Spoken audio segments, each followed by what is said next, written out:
what gorgeous weather we're finally having after all these storms that have come through, and I know we're all enjoying it. I know this weekend I was out in my backyard kind of seeing what needed freshened up now that I've had time out there, and I know this time of year it's nice to think about mums.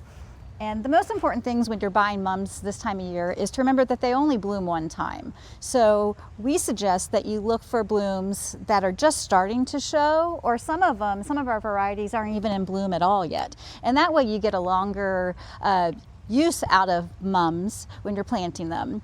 There are also different types of mums, and we have them in lots of different sizes. We have the gallon size. We also have them in the quart size, which would be this size right here. And then we have hanging baskets and even floor plants.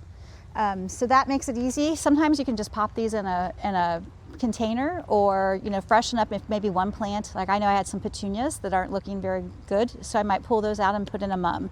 The variety Igloo is going to be the most hardy in Ohio, but sometimes you have a hard time, depending on the winter, to get any of them to come back. It's always safest to plant them, if you would like them to come back, close to the house and to mulch around them to have the better likelihood of them surviving. We also have, of course, some flowering kale. Sometimes I like to throw in some heuchera and maybe even some ajuga, or even some of the ornamental peppers, to just add a little freshen up to our containers.